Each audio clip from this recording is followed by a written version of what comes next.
Hello everyone, welcome to all of you. आज के इस सेशन में हम लोग एक नागपुरक भाई बहन कविता को कंप्लीट करेंगे। इस कविता को देखिए, आप लोग जनरली तो मुझे लगता है कि इस कविता को सब पढ़ लिए होंगे। मैं भी यूट्यूब में पहले डाल चुका था, बट इस कविता को और भी हम लोग डिफरेंट अंदाज में आज कंप्लीट करेंगे। बिल्कुल एग्ज़ाम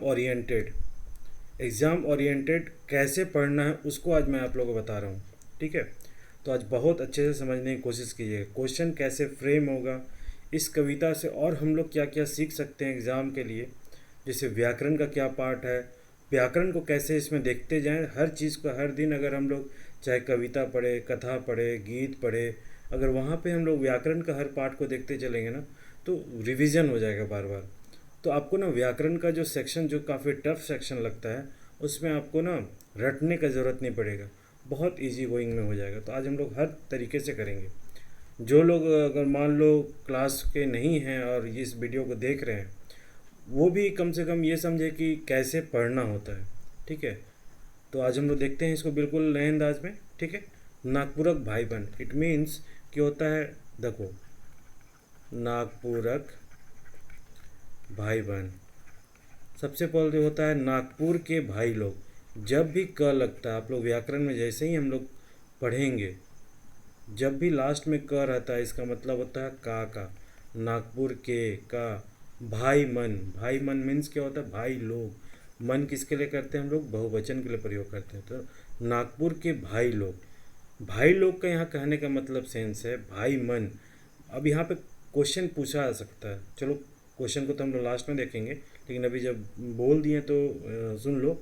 यहाँ क्वेश्चन पूछ सकता है कवि कि नागपुरक भाई बहन में कवि भाई मन किसको संबोधित कर रहा है, किसके लिए किया है। इस तरह क्वेश्चन आया है, पर्टिकुलर लाइन दे दिया है, पर्टिकुलर वर्ड को पूछ रहा है, ये किसके लिए बोला है, इसके पीछे बोलने का क्या मतलब है कवि का, ये क्वेश्चन पूछा है। तो नागपुर के भाई लोग मीन्स नागपुर के जितने भी लोग हैं, चाहे युवा हैं, चाहे बुज़ुर्ग हैं, चाहे बूढ़ा हो, चाहे कोई लेडीज़ हो, गर्ल्स हों, सबके लिए ये बोल रहा है, आह्वान कर रहे हैं। जो भीम महतो हैं, इसके जो कवि हैं भीम महतो, वो आह्वान कर रहे हैं। वो बोलते हैं कि जो हमारा संसाधन है ना, उसका दोहन हो रहा है। बाहर के लोग आके वो हमारे संसाधनों पे हक जमा रहे हैं, और हम जो यहाँ के निवासी हैं, जिस पे संसाधन का पूरा हक हमारा होना चाहिए, उसको संसाधनों का से दो मतलब कि हटाया जा रहा है। हमारे पास वो संसाधन का दोहन मतलब कि उपयोग करने का कुछ बचा ही नहीं। हमें नौकरी मिलना चाहिए, वो हमें नहीं मिल रहा। ये ज़मीन पे हमारा होना चाहिए, वो हमें नहीं मिल रहा, बाहर के लोग आके ले जा रहे हैं। तो इसलिए बोल रहे हैं ना, जो कवि हैं भीम महतो, वो बोलते हैं कि उठो, जागो, अब समय आ गया है उठने का, अब देर मत करो, अब अपने हक के लिए लड़ो। ये कहने का यहाँ पे सेंस है।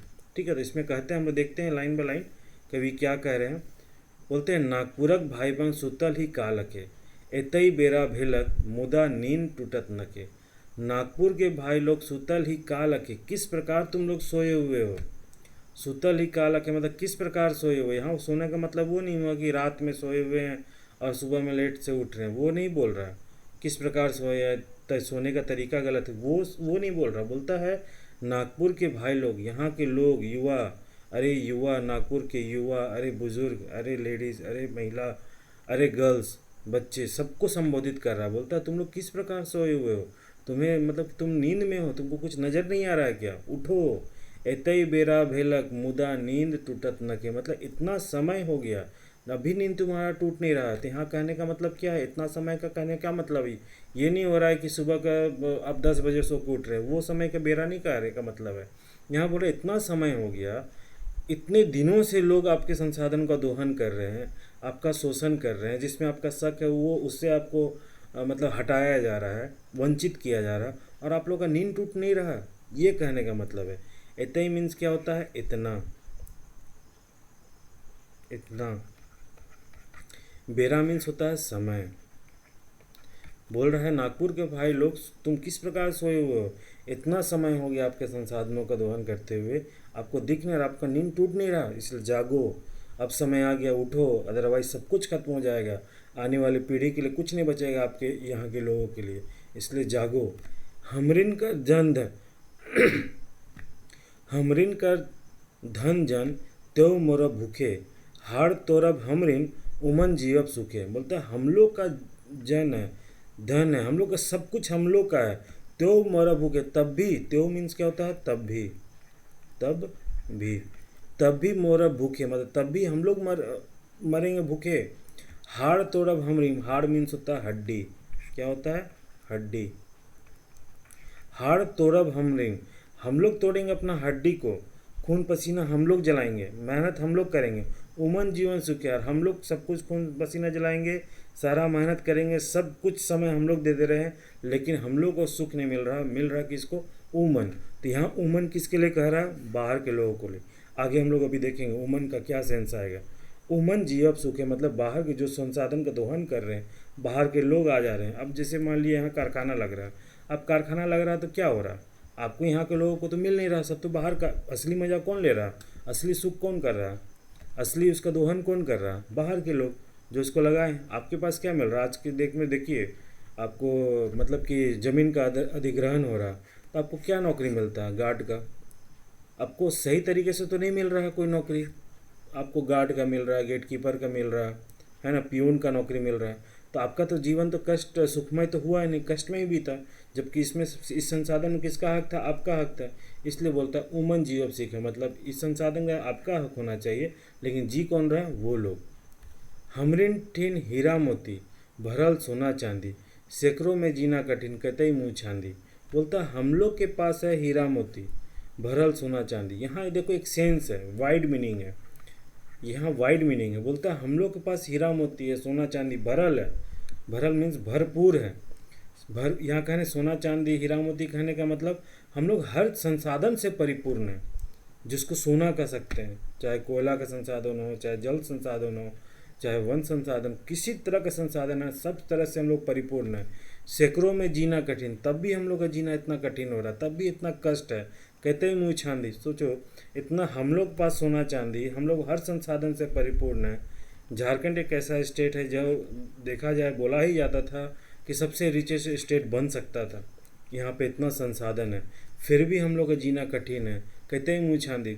अभी हम लोग क्या करते हैं आज के डेट में, दूसरे के यहाँ नौकरी कर रहे हैं, पियून का या चपरासी का। हमारा संसाधन था, हमारा ज़मीन था, और अपने हक के लिए आपको ज़रूरत पड़ता है ना, अब कहते ही मुँह सॉरी कहते ही मुँह छांदी मतलब आप दूसरे के सामने अपना हक हाथ फैला रहे हो, मुंह देख रहे हो अपना, मतलब कि आपको अपना ज़रूरत है समय के लिए, आपको मतलब पैसे की ज़रूरत है, आपको एडवांस की ज़रूरत है, या फिर किसी तरह का ज़रूरत है, आप दूसरे का मुंह देख रहे हैं, कब वो देगा, आप उस पर डिपेंडेंट है, आप उसके सामने हाथ फैला रहे हैं। मुँह छांदी का मतलब वही होता है, आप उसके सामने हाथ फैला रहे हैं, उसका मुँह देख रहे हैं कि अब वो क्या बोलेगा, उसके मुँह जवाब पे कब वो यस बोलेगा, तब जाके हमको छुट्टी मिलेगा, तब जाके हमको बोनस मिलेगा, तब जाके हमको एडवांस मिलेगा, या किसी तरह का कोई रिक्वेस्ट करे तब जाके वो पूरा होगा, उसके सामने वाले पे डिपेंडेंट है। जबकि सारा का सारा मालिकाना हक कौन किसका है, हमारा है। बोलते उसी को कह रहा है हमरिन ठन हीरा मोती, भरल सोना चांदी, सैकड़ों में जीना कठिन, कहते ही मुँह छांदी। बोला हम लोग इतना परिपूर्ण होते हुए भी हम लोग का जीना कठिन है, और मुँह छांद रहे, हम लोग भीख मांग रहे हैं कि दे दो भाई, दे दो, छुट्टी दे दो, पैसे दे दो, एडवांस दे दो, ज़रूरत है, और वो अगला मना कर रहा है। ये होता है मुँह चांदी।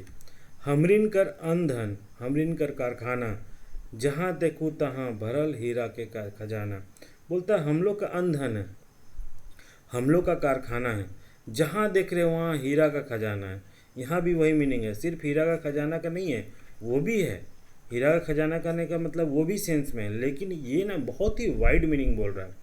जब भी कोई खजाना, हीरा मोती, सोना चांदी, किसी भी सेंस में जब भी नागपुरक जो हमारा राज्य के विषय में कोई गीत होगा, कविता होगा ना, वो बहुत ही वाइड मीनिंग नहीं रहेगा। यहाँ सिर्फ हीरा मोती सोना चांदी यही चार चीज़ के बारे में नहीं बोल रहा, या हर चीज़ के बारे में बोल रहा, जो कितनी कीमती रूप में है, जो हम उस संसाधन से परिपूर्ण है, उसकी बात कर रहा है। ठीक है, बोलता हम लोग का जनधन है, अनधन है, हम लोग का कारखाना है, जहाँ देख रहे हो वहाँ हीरा का खजाना है, इतना परिपूर्ण, जिधर जाए उधर जाए, हम हर तरीके से सही परिपूर्ण है, लेकिन हम ही लोग क्या हो रहा है, मुँह छानना पड़ रहा है दूसरे के पास। तो बोलता है इसलिए कभी बोलता है अब जागो, इतना समय हो गया, अब तुम्हारा नींद टूट जाना चाहिए, अब भी नहीं अगर जागे ना तो सब कुछ लूट जाएगा, बर्बाद हो जाएगा।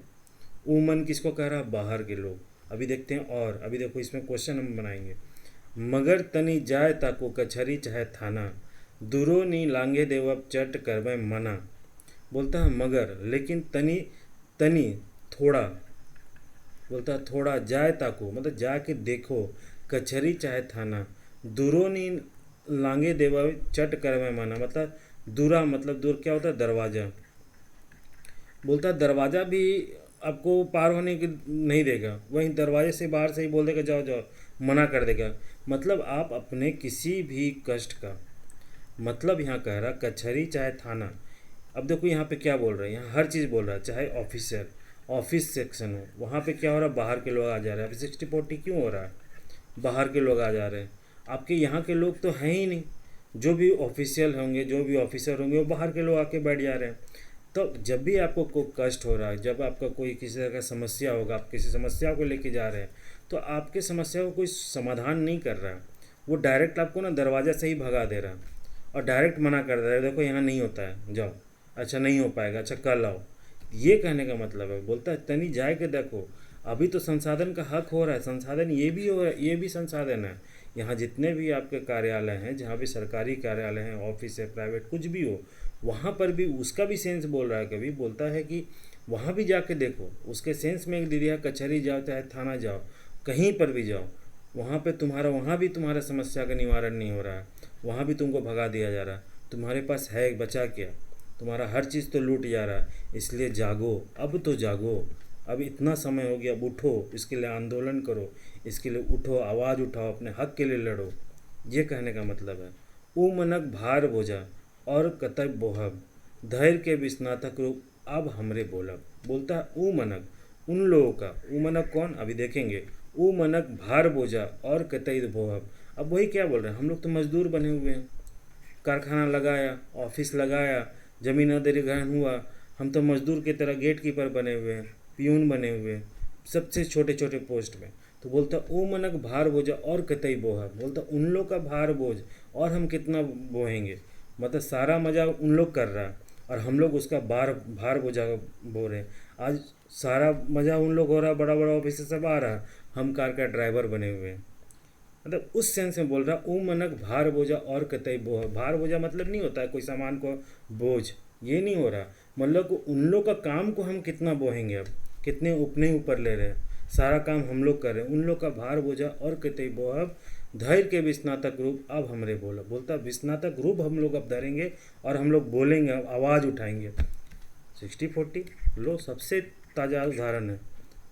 आज क्या हो रहा है, सारा स्टूडेंट ने विस्नातक रूप ले लिया है, ठीक है, आवाज़ उठाना, अब हमरे बोला, अब उन लोग आवाज़ उठा रहा, ठीक है, ये इस चीज़ की बात है। नजर अब खोल गेले, खड़ा होलक कान, चारों बटे जान गेले होलक ऐलान। बोलता नज़र अब खुल गया, नज़र मतलब आँख अब खुल गया, खड़ा होलक कान, कान भी खुल गया, अब हम लोग को सब दिख रहा है, सब सुनाई दे रहा है। तुम लोग जो हम लोग का नीति जो तुम लोग बना रहे हो ना, जो नियोजन नीति, हाँ, ये बेसिकली क्या है, सीएम, जो सीएम का क्या है, सीएम के साथ जितने भी ऑफिसर हैं सब तो बाहर के हैं, जितने भी हैं, जो नीति बन रहा है वो कौन बना रहा है भाई? जितने भी आईएएस आईपीएस लोग हैं, जो भी टॉप पोजीशन में है, पॉलिसी मेकर्स में, वो सजेशन दे रहे हैं सीएम को, सीएम को समझ में आ नहीं रहा, तो वो बोल रहा है कि नज़र अब खुल गलक। अब हम लोग बोल रहे हैं, हम लोग को सब अब दिख रहा है कि क्या हो रहा है, अकेला सब कान सुनाई दे रहा है, तुम लोग क्या फुसुर फुसुर बात कर रहे हो, बेटा अब नहीं चलेगा, अब हम लोग जाग चुके हैं, चारों बटे जान गए होला कैलान। सब कोई, चारों चौहद्दी, पूरे झारखंड के लोग अब समझ चुके हैं कि यहाँ पे क्या खेला हो, सब कुछ दिख रहा है उनको, सारा कुछ सुनाई दे रहा, क्या खुसुर फुसुर चल रहा है अंदर दीवार के, चार दीवार के बीच में, हमको बाहर से सुनाई दे रहा, हमको बाहर से चीज़ें दिखाई दे रही है। इसलिए अब बेटा नहीं होगा, अब हम लोग जाग चुके हैं, अब हम लोग ऐलान करेंगे। क्या बोलता है, ताइन के सीना अब धरू हथियार, सामने है खड़ा मुदय भेजू गंगा पार। बोलता है ताइन के सीना अपन अब धरू, बोलता है अब हम जाग चुके हैं, अब हमको नज़र दिख गया है, जितना जो कर रहे हो ना सब दिखाई दे रहा है, जितना जो बोले सब सुनाई दे रहा है, अब हम लोग बेवकूफ़ नहीं बन सकते हैं, अब हम लोग सीना तान के खड़ा हैं, अब धरेंगे हथियार। बोलता अब धरू हथियार, सीना तान के अपना अब धरो हथियार, हथियार पकड़ो, हथियार क्या है आपके? हथियार का मतलब नहीं होता कि मतलब कि बंदूक पकड़ लो या फिर एक तलवार पकड़ लो। हथियार का बहुत ही अच्छा मीनिंग यहाँ पे निकाला जा सकता है। हथियार का मतलब अपने अधिकारों के प्रति जागरूक होना, जो आपको संविधान में दिया हुआ है उसके प्रति जागरूक होना, अपने हक के लिए लड़ना, संविधान के दायरे में रख के। यहाँ यहाँ मीनिंग ये भी निकाला सकता है, जहाँ ज़रूरत होगा वहाँ पे लाठी भी हम निकाल सकते हैं। वो हथियार तान के सीना अब धरूँ हथियार, वहाँ हम अब हम उस हथियार को हम पकड़ेंगे सीना चौड़ा का। अब डरेंगे नहीं। जहाँ कोई बोलेगा ना कि भाई कैसे होता है, आज के समय में आप कहीं आंदोलन करने जाओ या आवाज़ उठाने जाओ, तुरंत तुरंत पुलिस प्रशासन आएगा और आप लोग को हटाने लगेगा। तो कैसे आप लोग बोलते ये हमारा अधिकार है ना? ये आप बोलते हो ना फंडामेंटल राइट है हमारा। अब उस हथियार की बात कर रहे हो। बोलते हैं सामने है खड़ा मुदई भेजो गंगा पार। मुदई मतलब क्या होता है? दुश्मन। सामने है खड़ा मुदई भेजो गंगा पार बोलता है। आज भी देखिएगा, अब जैसे कि पहले भी हम लोग कहते थे किसी को ज़्यादा करोगे ना गंगा पार भेज देंगे, एक सेंस में हमेशा बोला जाता था। तो सेंस क्या बोलता है? गंगा पार कहना मतलब गंगा के इधर हो गया अपना एरिया, और गंगा के पार मतलब दूसरा एरिया, बाहर के लोग। तो यहाँ मुदई का मतलब होता है, मुदई मतलब यहाँ हो गया कौन सा? ये दुश्मन।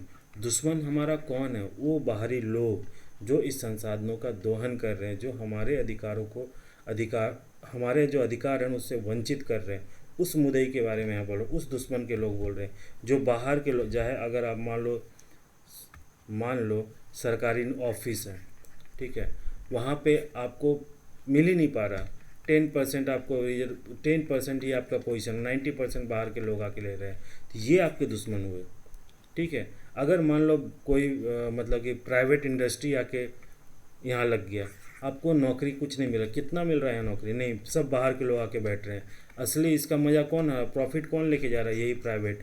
ये आपका मुद्दई है। तो मुद्दई का यहाँ पे क्वेश्चन बनेगा, बहुत ज़बरदस्त बनेगा। क्वेश्चन बना है, आया है। ये हम देखो क्वेश्चन अभी निकालना भूल गए, जैसे ही क्वेश्चन फ्रेम होगा ना हम दिखा देंगे इसको। बिल्कुल ध्यान से उतर गया, नहीं तो अदरवाइज़ हम क्वेश्चन दिखाते कैसे क्वेश्चन पूछा है। देखना तुम्हारा ये हमको लगता है दरोगा वाला क्वेश्चन देखना, जिसके पास क्वेश्चन बैंक होगा, दरोगा वाला या फिर टीचर वाला। देखना एक पर्टिकुलर कोई चेरई करके कोई क्वेश्चन आया था, किसको बोला है। तो जब कोई एग्जामिनर, जब प्रीवियस ईयर क्वेश्चन आप देखोगे ना, तो आपको समझ में आएगा कि एग्जामिनर का माइंडसेट क्या है। वही टीचर आकर, वही एग्जामिनर ने आपको क्वेश्चन बनाने वाला आगे भी। तो उस माइंडसेट को पकड़ो, उस टीचर का माइंडसेट को पकड़ लोगे ना एग्जामिनर का, तो आपको पता चलेगा क्वेश्चन कैसे कैसे फ्रेम होगा। तो यहाँ मुद्दई का पूछा सकता है कि कवि यहाँ पे मुद्दई किसको कहा है, किसको दुश्मन कहा है, ठीक है। 4 ऑप्शन दे देगा। बहुत, अब देखो बहुत सारा कविता में ना अंग्रेज़ के बारे में बोला है, ब्रिटिश के बारे में, एक ऑप्शन बना देगा कि यहाँ ब्रिटिश के बारे में बोला है क्या। तो वहाँ पे बहुत अच्छा कन्फ्यूजन हो सकता है ना। तो ये ऑप्शन पे डिपेंड करेगा कि ये कौन सा ऑप्शन बनेगा, ठीक है। अब देखो, ये तो हम लोग कविता देख लिए। अब हम लोग को देखना है ना कि क्वेश्चन कैसे फ्रेम बनेगा, कैसे होगा, कहाँ कहाँ से आएगा, क्या क्या चीज़ को हम लोग देखेंगे। यहाँ तो हर कोई को देख लिया होगा, ठीक है। लास्ट टाइम भी हम तुम लोग को बताए थे, यूट्यूब में बनाए, इसको पढ़ाए हुए हैं, लेकिन हमको यहाँ फिर से क्लास में लेना था इसलिए बता दिए। हो सकता है मीनिंग में वर्ड्स में आगे पीछे हुआ होगा, क्योंकि हर बार एक्सप्लेन करेंगे तो एक नया नया बात आता है ना। तो इसलिए उस पर ध्यान देने की ज़्यादा ज़रूरत नहीं है। तो देखते हैं कैसे कैसे क्वेश्चन फ्रेम होगा। देखो क्वेश्चन फ्रेम होने का ना 3-4 तरीका है यहाँ पर, ठीक है, क्वेश्चन का। वो देखो, पहला है अर्थ, ठीक है। अर्थ का भी 2 तरीका है। एक हुआ डायरेक्ट, जैसे मुदई बोल दिएगा, मुदई। मुदई का क्या मतलब होता है? एक तो मतलब ये हुआ। एक क्वेश्चन क्या आएगा ना, जैसे बोल दिएगा एतई, जैसे ये वाला, एतई बेरा भेलक मुदा नींद टूटत नखे। बोलेगा कि इस पर्टिकुलर लाइन नागपुरक भाई बहन कविता के संदर्भ में जो हेठे देवल जो वाक्य है, एतई बेरा भेलक मुदा नींद टूटत नखे, इसमें कवि का क्या अर्थ है, क्या बोलना चाह रहा है। अब 4 ऑप्शन बना देगा। बोलेगा कि नहीं जल्दी सोने, मतलब कि नागपुर के जितने भी भाई लोग हैं उसको जल्दी उठने के लिए प्रेरणा दे रहा है। एक बार बोल रहा है, एक तरफ से बोल देगा, एक ऑप्शन वो बना देगा।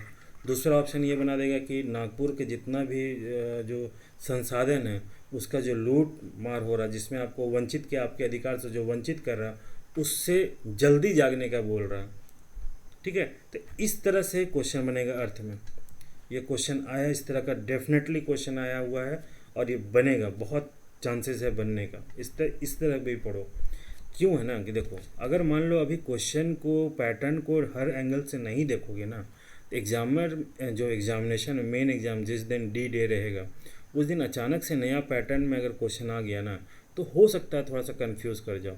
इसलिए अभी हम लोग ना हर ऑप्शन को देख के चलेंगे, क्वेश्चन कैसे कैसे फ्रेम होगा। वो कभी मत देखना है ये क्वेश्चन आ रहा है नहीं आ रहा। अपने आप को हमेशा हम लोग को आगे जाना है, 4 कदम आगे जाना है, ताकि क्वेश्चन चेंज होगा हम लोग देखेंगे, पैटर्न चेंज होगा उसमें भी हम लोग खड़ा रहेंगे। ठीक है।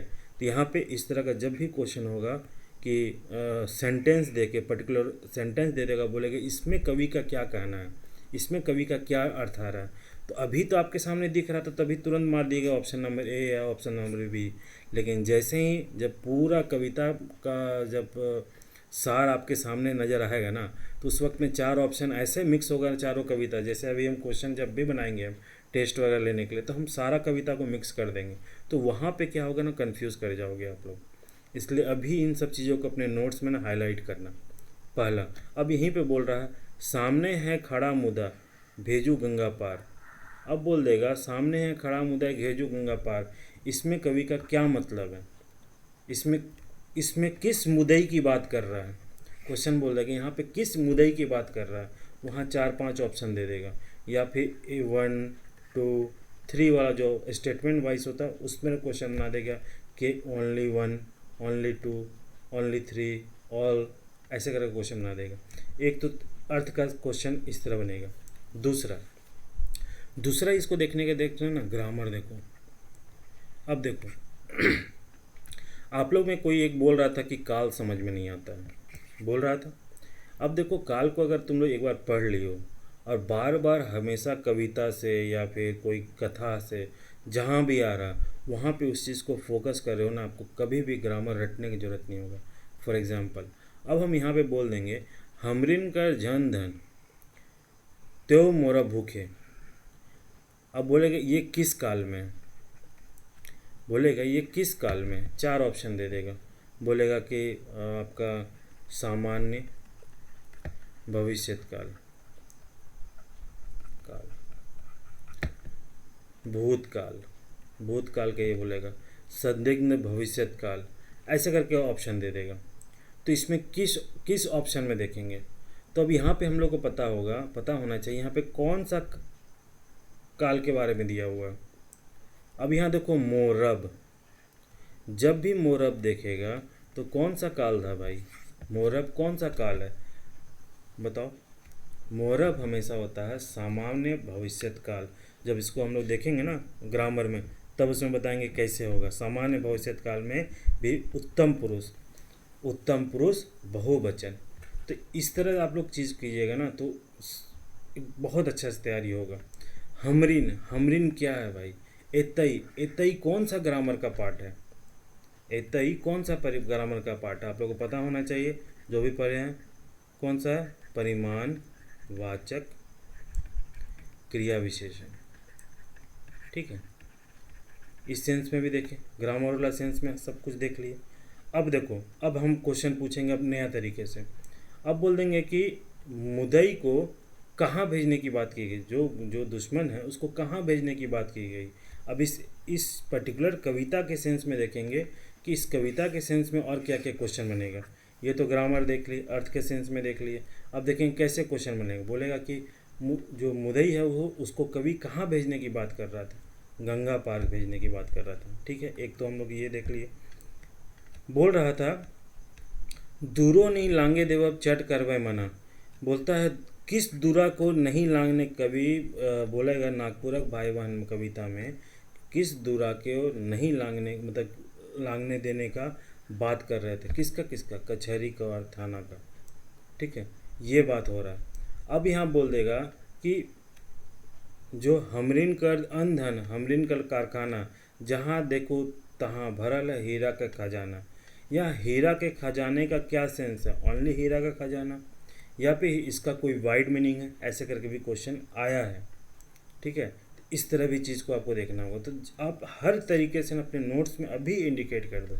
अब दूसरी बात, इसका मूल भाव देखो भाई, मूल भाव क्या था? आह्वान। किसको कह रहा था भाई?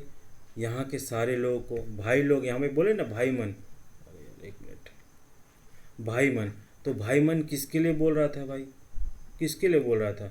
ये देखो, नागपुरक भाई मन में भाई मन किसका सेंस था वो पूछ लिया। अब यहाँ पूछ देगा, अब जो मूल भाव क्या है भाई? मूल भाव, इसका मूल भाव क्या, मूल संदेश क्या है? कि अपने संसाधनों के प्रति आपको जागरूक होना होगा। अपने संसाधनों, आपका जो अधिकार जो हनन हो रहा है ना, उसके प्रति आपको जागरूक होना होगा। उसके लिए, अपने अधिकारों के लिए आपको लड़ना होगा, उसके लिए उठना होगा। ये मूल भाव। यहाँ मूल भाव क्या हुआ? एकता के सूत्र में बंधने की भी बात हो रहा है, एकता के सूत्र में। तो इस सारे चीज़ों को ना इंडिकेट करो। अब हम, आप जैसे अब बताए थे तुम्हारा, इसमें हम लोग देखे थे, अगला देखते हैं। इसमें देखे थे कि कौन कौन सा भाई कवि का रस का क्या पार्ट है। आह्वान का जब भी बात आता, कौन सा आता था भाई? वीर रस होता है ना, वीर रस होता था। ये आपको पता होना चाहिए। तो इस तरह का भाई अस्थाई भाव क्या था? जब वीर रस आ रहा था, अस्थाई भाव क्या निकल के आ रहा था? उत्साह ही आ रहा था ना। उत्साह जब भी आएगा, वीर रस आएगा, जब भी आह्वान की बात आएगा, क्या उत्साह आएगा? तो अस्थाई भाव क्या हो गया? उत्साह हो गया। तो इन सब चीज़ों को देखो। पद क्या है? पद देखो 8। सारे चीज़ों को देखो। तो जब ये सारे चीज़ों को देखोगे ना, तो कुछ भी चीज़ नहीं छूटने वाला, एक भी एंगल नहीं छूटने वाला, ये समझ लो। ठीक है। अब यहाँ पे क्वेश्चन बोल देगा कि जैसे फॉर एग्जांपल, हाँ, दुरो नी लांगे देवा चट करवे माना। कवि किसको, अब यहाँ बोलेगा ना, किसको दूरा लांगने के लिए, दूरो नहीं लांगने, किसको लांगने की बात नहीं दे रहा था। किसको मतलब दूरा लांगने नहीं देवा, कौन कौन और किसको बोलता है? कौन कौन मना कर रहा था और किसको किसको लांगने नहीं देता था। यहाँ उस लाइन में बन जाएगा। नागपुर के जितने भी लोग हैं उसको लांगने नहीं देता था। कौन करता था भाई? कौन मना कर रहा था भाई? मना कौन कर देता था? जो बाहर के लोग थे, जो बाहर के, हमारे संसार में जो बाहर के लोग आके जो उसको हनन कर रहे थे वो। तो हर तरीके से करो उसको। तो इस तरीके से अपने नोट्स को करोगे ना, तो हमको नहीं लगता है ना एक भी पॉइंट छूटेगा। और हाँ, हमेशा एक बात बता रहे हैं कि जैसे ही लास्ट होगा तो हमेशा हम लोग एक पेज में ना कंपेरिजन कर लेंगे। मुश्किल से 4-5 लाइन होगा, 4-5 लाइन में हम लोग कंपेरिजन कर लेंगे कि नागपुरक भाई बहन का संबंध किसके साथ कोरिलेट हो रहा है। जो कहीं ना कहीं देखना, इसी दोनों में ऑप्शन फंसाएगा। ऑप्शन ना इसी दोनों में फंसेगा जहाँ पे कोरिलेशन होगा कहीं ना कहीं। ठीक है, तो वो देखेंगे। जैसे मुल्क भारत हो गया, नागपुरक भाई बहन हो गया, तो ये सब ना एक सेंस का चीज़ निकलने वाला है। तो इसमें बहुत ही माइन्यूट आपको देखना होगा क्या डिफरेंस है, और उसको हर अपने जो नोट्स है ना, नोट्स में आपको हाईलाइट करना होगा। उसको नोट्स में ना हाईलाइट करना होगा कि नागपुरक भाई बहन के साथ किसका, मान लो मुल्क भारत है, मुल्क भारत है, तो मुल्क भारत में क्या चीज़ जो डिफरेंस है नागपुरक भाई बहन से, और क्या चीज़ सिमिलरिटी है, ये भी अभी आपको देखना होगा। अपने नोट्स में डालो, ये बात के लिए मत छोड़ना। बाद में ना क्या बहुत कन्फ्यूजन होता है। अभी नोट्स में रखोगे ना तो वो सारा चीज़ मिलते जाएगा। ठीक है, तो ये सब चीज़ है। आप लोग का जो नोट्स देना था, हम अभी भी नोट्स दे देंगे आप लोगों को। ठीक है, तो आज का जो शाम तक में कोशिश करेंगे कि मेरे पास टाइपिंग के लिए भेजें, तो टाइप के आज जैसे ही आ जाएगा हम इसको भेज देंगे। अगर नहीं आता तो हम ही खुद टाइप करके दे देंगे कि मेरे पास टाइपिंग का बहुत समस्या हो रहा है, इस कारण से सब कुछ भी दिक्कत हो रहा है, समय पे नहीं दे रहे हैं। और 1-2 दिन में जैसे ही मेरा कुछ फाइनल हो जाता है ना, कि और सारा नोट्स हम अब आगे चलेंगे, है ना, ऐसे ही रात में अपना रिकॉर्ड करके आगे हमेशा चलेंगे। और आप लोग का जो नोट्स होगा, हो सकता है 1 से 2 दिन में सारा कुछ सिमिलर, जैसे अभी क्लास अपलोड किया और अभी है तो वो आप लोगों को नोट्स दे देंगे। ठीक है, तो इसके लिए आप लोग देखना सब कुछ ट्रैक में आ जाएगा। ठीक है, तो इस वे में तैयार करना है। वन लाइनर के फॉर्म में भी कोशिश करेंगे तो आप लोग को हम दे देंगे। ठीक है, एक तो नोट्स जैसा हम दे रहे थे उस तरह का नोट्स आपको मिल जाएगा, वन लाइनर के फॉर्म में भी आपको मिल जाएगा। ठीक है, चलो ठीक है, मिलते हैं चलो नेक्स्ट वीडियो में। Thank you so much. और हाँ, अभी हम लोग जस्ट एक फिर कथा, लोक कथा को अभी हम अपलोड करेंगे। अभी जस्ट रिकॉर्ड करके एक लोक कथा करेंगे। आज ये 2 चीज़ कर लिए। कल से नेक्स्ट के वीडियो से फिर हम लोग ग्रामर शुरू हो जाएंगे। कल के दिन से हम लोग फिर ग्रामर हो जाएगा शुरू, ग्रामर हम शुरू कर देंगे। और साथ ही साथ देखेंगे, कोशिश करेंगे तो कविता को भी बढ़ा देंगे, 2-2 कविता कर देंगे। 2 कविता, 1 लोक कथा और 1 ग्रामर, ये 3 सेक्शन शुरू कर देंगे। ठीक है, कल से सारा कुछ फुल फ्लेज में आ जाएगा। आज हम 2 कविता कर दे रहे हैं। ग्रामर को थोड़ा सा आज हमको देखना है। ग्रामर में एक चीज़ है ना, स्टार्टिंग का जो एक पार्ट है ना ग्रामर का, जैसे नागपुरी के बारे में जानना चाहिए, है ना। वो कहीं दिया हुआ तो नहीं है, लेकिन हम मेरा जैसे लग रहा है कि आप लोगों को जानना चाहिए। एक क्लास लगेगा, पढ़ लो, अनपढ़ नहीं होगा। बहुत ही इंपॉर्टेंट सेक्शन है, उसको पर उससे स्टार्ट करते हुए फिर ग्रामर से स्टार्ट कर देंगे। ठीक है, चलो मिलते हैं फिर नेक्स्ट वीडियो में। Thank you so much.